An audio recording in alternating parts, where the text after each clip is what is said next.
What's going on, guys? We are back with a brand new video. If you're new around here, I upload daily AFL videos for pretty much the whole year. I've been going for about a month now with daily AFL videos. You guys seem to be absolutely loving it.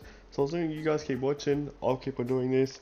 Make sure to drop a like and a subscribe to the YouTube channel, because we're trying to hit 400 subscribers, and like up the video because I hope the likes haven't been as up as they were a few videos back. So get the likes back up. Make sure if you're watching this right now, like the video, and without further ado, let's get straight into the video. So in today's video, we're going to be going through AFL players that may retire at the end of the 2021 season.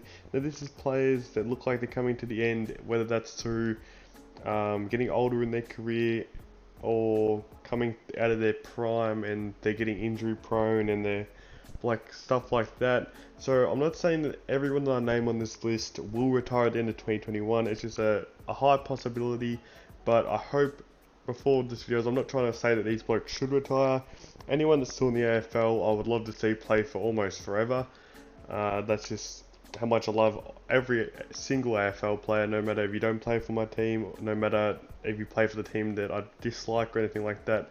I still respect every single one. So without further ado, let's get straight into it. So the first player that I think could retire in the 2021 season at the end is Josh Kennedy from the West Coast Eagles. Now he's not lacked in form. He's not locked in goal kicking form, I should say, because his around the ground movement is a bit to be desired for. He's lost his ability to get up and down the ground. He still clocks a lot of numbers, but his disposals, he used to like clock a lot of disposals, and now he just doesn't. Like if he gets the ball, it's usually near the goals, and he kicks the goals. Like he's still averaging like 2.5 goals a game, but his disposals are like averaging like 5 or something. This was in the 2021 season. So yeah, I feel like that he could come to the end this year. He just signed a 1-year contract extension, so this is his last year on his deal. So I feel like this could be the end for Josh Kennedy. The next player is the other Josh Kennedy from the Sydney Swans. Now he's currently 32 years old. Just gave up the captaincy, or he could still be the captain now I think of it. I think he still is the captain now I think about it. I think they have like a co-captaincy or something like that. And Josh Kennedy, I feel like will like hang up the boots at the end of the season. Obviously it's quite obvious that Sydney are going for more of a rebuild stage right now, and they're deep into their rebuild now. They've a lot of young players coming through and trying to develop into their midfield, and Josh Kennedy's probably just taking up a spot right now in that Sydney Swans midfield that has a lot of young talent. So I feel like he would personally want to retire, but I would not be surprised if this guy goes around for another year. Next one is a West Coast Eagles player, SHANNON, who just recently, about a year or two ago, gave up his captaincy for the West Coast Eagles. And as soon as he did that, you could tell that he was nearing his retirement, because that's usually what happens when champions of the game give up their captaincy. So SHANNON is just hit, I think he's going to turn 32 during the next season. And he's like Josh Kennedy and him both signed 1-year deals, and when I saw they both signed 1-year deals, I kind of thought this could have been their last season, because I knew they weren't going to retire last year. So I feel like this could be the last year for both Josh Kennedy and SHANNON from the West Coast Eagles. It'd be sad to see them go, because they've been so just great players for the West Coast. Next up is a Collingwood champion, Scott Pendlebury. And this one was a bit iffy to put down, because he's in that age bracket where the players start to hang up the boots and all that stuff. But he's not taking a step back. He's still the same Scott Pendlebury we still know and love. He's a bit slower now, but he still has his classic, looks like he has all the time in the world when he plays. But I feel like this could be the last year. He just crossed the milestone for the most Collingwood games ever. So I feel like once he did that, he'll play this last season, and it just almost all only depends on if players go up the ladder again or they go down. I feel like if they go up again, then he might stay around for another year. But if they go down in a bottom 6 side, I feel like that would be the end of Scott Pendlebury, which would be so sad to see, because I've been watching him pretty much my whole life. Next up is Ben McEVOY. Now Ben McEVOY recently developed into a key defender, simply because his body's just been getting battered for the past few years. It's almost like every game he plays, there's some type of bandage around his head because he gets injured, or he wraps his shoulder up. He gets an injury, I swear, every single game he plays, which forced him to almost not give up, but for the health and for the longevity of his career, he had to give up the ruck position. And now he's a key defender, and I feel like this will be the last year that we see big boy MCEVOY in the AFL. He could go around for another year if he does have a very successful season in the back line. But I feel like they're trying to develop like players like BURGOYNE, and players like that this might be the last year that we see big boy MCEVOY in the AFL, which is very sad. Next up is another champion for their club, which is CALLUM Award. Now CALLUM Award has been a captain of the GWS Football Club. I think he gave it up last year, or he still is the co-captain with Stephen Coniglio, or I think Stephen Coniglio could just be the standalone captain now. And this man, I feel like he's only 30 years old. I think he turns 31 during next season. But why I think he's going to give it up is because he's only played 3 games over the last 2 years, which obviously just means he's getting older now, and his ability to stay healthy just isn't there like it used to. It seems like he's injured all the time. He did his ACL in 2019, I'm pretty sure. Like the first 2 games of the season, he did his ACL, which is really sad to see. And then he only managed to play 1 game in 2020. I don't know what injury he sustained, but I just know that it took him for most of the year. I feel like this could be the end of CALLUM Award. Next up is Shane Mumford. Now this man's a bit different to everyone else on this list. He's already retired before. He retired, I think, 3 or 4 years ago when he got in that scandal with that leak video. If you want to see it, just search up Shane Mumford sausage video, and you can see a bit of different side of Shane Mumford, and that almost he just retired off that. But he made a return because of the lack of ruck stocks in the GWS team. But now I feel like it's time with Braden Bruce just getting to the club that this is when he should let him take over, let Braden Bruce take over, and just hang up the boots. Next up is a man that I think could not retire this year, but there's a very good chance he might, which is Lance Franklin. Now, I don't know if he still has another year in his contract, so I'm a bit iffy putting this guy here, because I'm not sure how long his contract goes for. I feel like if this is his last year in his contract, then this might be the end of Buddy Franklin, because he's barely got on the park since 2019, and who knows what we could see from Buddy Franklin this year. If Buddy Franklin comes out and shows his old self, kicks 66 goals, hits his 1,000 milestone, he probably will go around for another year, but there's a very good chance that he might hang up the boots if he does sustain another injury again. Next up is a Carlton champion of the football club, which is Mark Murphy. This man's a fan favourite. I think he's about to hit 300 games. I think he's 15 games off hitting 300. So I hope he gets that for his last year, but I feel like this could be the last year we see Mark Murphy in the AFL. He's got to hit 34 next year, which is or during this year's season, which is about the age when players start to think that it's gone past their prime, especially when Carlton have this young list coming through with a lot of young players, and they bring in players. And we know it's sad to see that Mark Murphy might leave as soon as Carlton start to get some success, because he's only really been in one successful run with Carlton. That's when they had like Chris Judd and all that stuff. So yeah, it'll be interesting to see what happens. Next up is a Hawthorn and Port Adelaide legend, which is Shaun Burgoyne. Now this man is the current oldest player in the AFL. At 37 years old. I think he turns 38 during this year's season, which is absolutely ridiculous that he's still playing at this age. And he hasn't really slowed down. He's still the same player. He slowed down a little bit, obviously, because when you're 37, you've got to lose a bit of athleticism and stuff like that. But he's still a great great player for the Hawthorn Football Club. But I feel like they are going for the rebuild. And I don't see him going anywhere to another contender, and I feel like it's time for him to finally hang up the boots after the great times he's had in the AFL. And it'll be sad to see him go, because he's been in the AFL since I was alive, which is pretty crazy to think. So yeah, next up is Eddie Betts. Now Eddie Betts, probably the greatest small forward of all time. He's just absolutely insane, and I think everyone saw that Eddie Betts did have a bit of a slowdown year this year.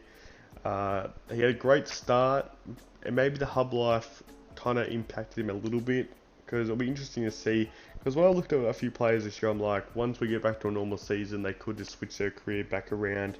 Eddie Betts is kind of one of them, but I feel like he just signed a 1-year deal on a rookie deal, which means he's getting paid probably nothing to play realistically. Like obviously something, but like something that Eddie Betts probably should be paid is not on a rookie deal, and I feel like this is the last year of Eddie Betts. It'll be sad to see.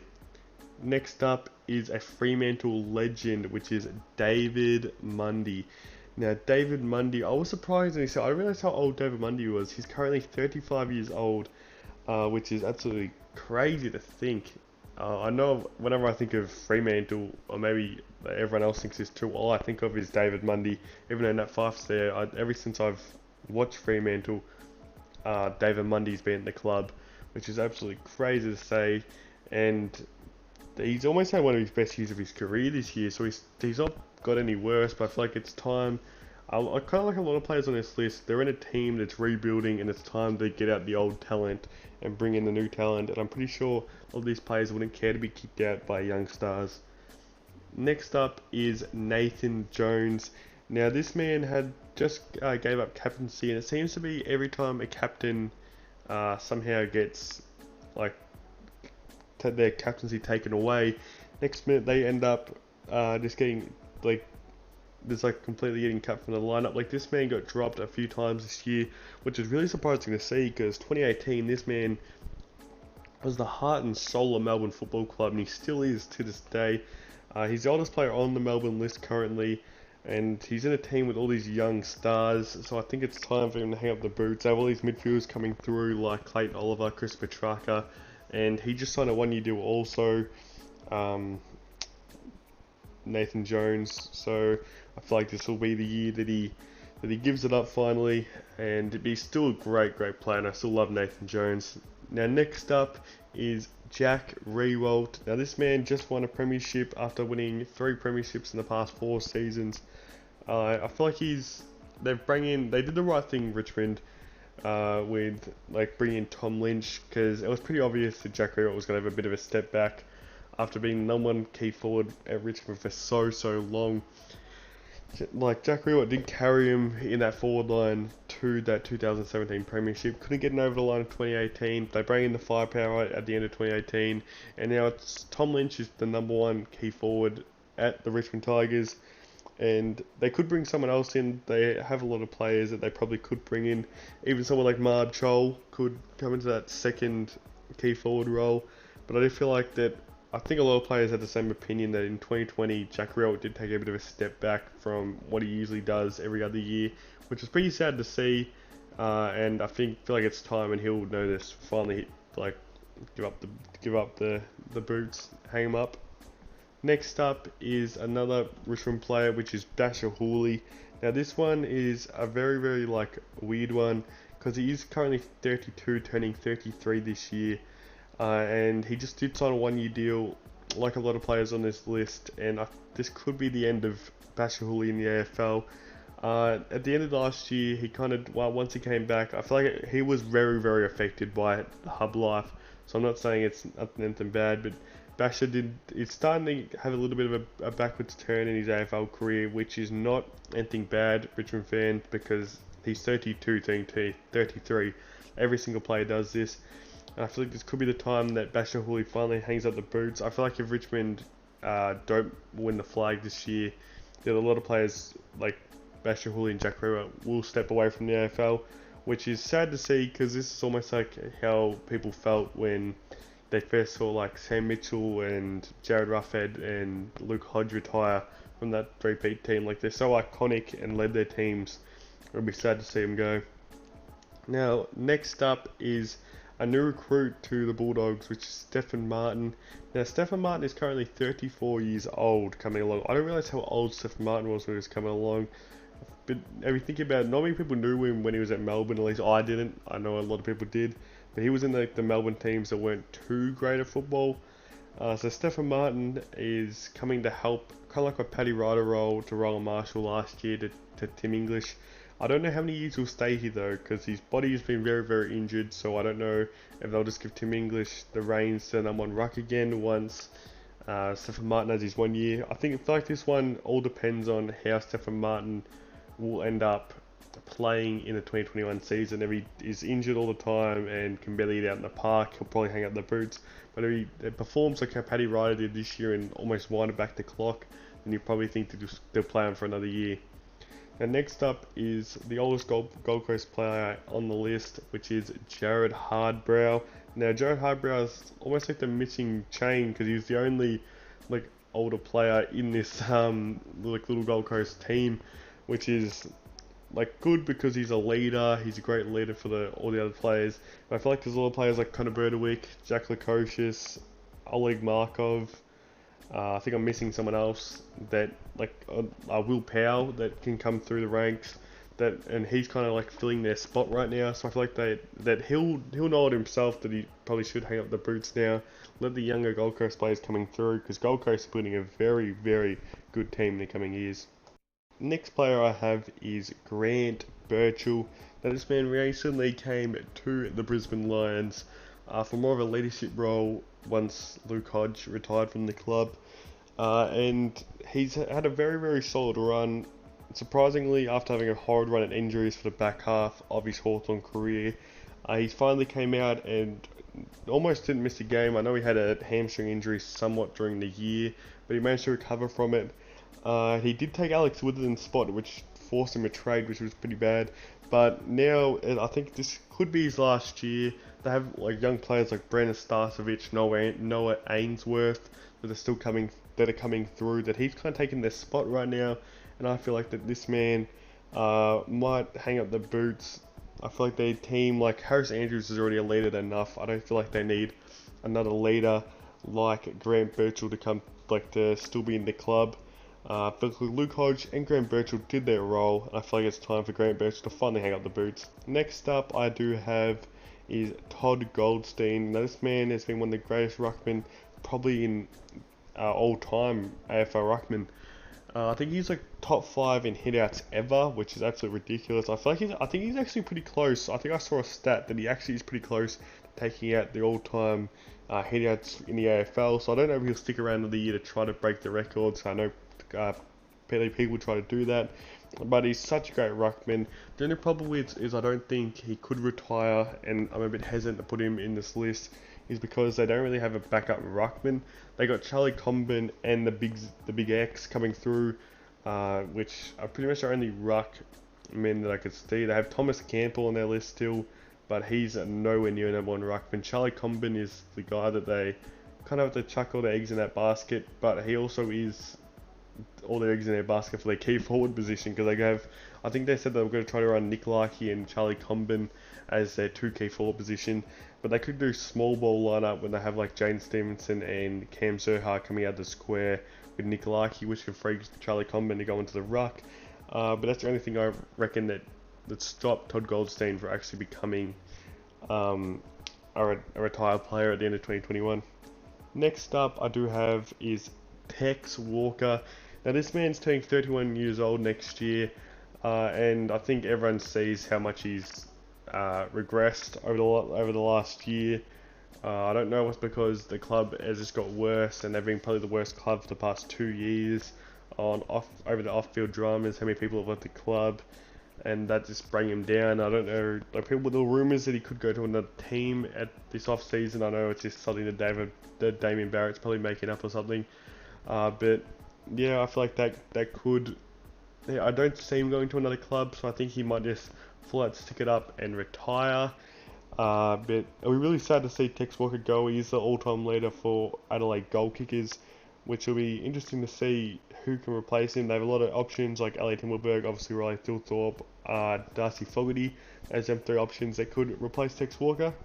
Next up I do have David MACKAY. Now he's been a great servant for the Adelaide Football Club, playing like 250 plus games over his AFL career, and he's currently 32 years old, the oldest player on the Adelaide list, and he's still a great leader for this football club, but he's taken a step back. Like obviously he's taking a step back because he's getting older, that's just what happens, but they're going for a younger lineup, that's pretty obvious. They're going full in rebuild, so I feel like they're going to clean out players like Tex Walker and David McKay to try to free up their list and have all these young people coming through their list, because that's what they need to do to try to go up the ladder in the next few years. Next up is another Adelaide player that I've kind of got him for the same reason, which is Tom Lynch. He's about to hit 31 years old next year. He's been a great player for the football club, and he probably still has a bit in the tank. He could also get traded. I feel like Tom Lynch could get traded to another football club, but I feel like I don't know what his trade value looks like, and he might just hit the retire button. I think that's his best option, and yeah, I feel like that's the same reason that David McKay and Taylor Walker are going to probably retire, is because they're going through a rebuild. They don't want these older guys probably at their football club anymore. Next up, I do have the current St Kilda captain, which is rumours that Jack Steele might actually be getting the captaincy, which is JARRYN GEARY. Now, JARRYN GEARY obviously had a great final series and back end to 2020, developing his career and fully turning it around to becoming a lockdown, I don't even know what the role, like a defensive tagger, which saw him lock down Sam Doherty, having a great job in Caleb Daniel and Jason Johannesson. But I feel like this is his time. He just signed a 1-year deal to the football club. People thought he was going to retire at the end of this year, and the direction they're going, they have so many players, and I feel like he's almost taking a spot up on the ground. He probably most weeks doesn't deserve a spot in the team. I know it's sad to say about your captain, and that's why I think they might not give him the captaincy this year. I know it's a players' vote at St Kilda, so it'll be interesting to see what happens, but yeah, I feel like that he could retire at the end of 2021. Next up, I do have a player I'm a bit hesitant to see, and this one's all based on injuries, which is Paddy RYDER.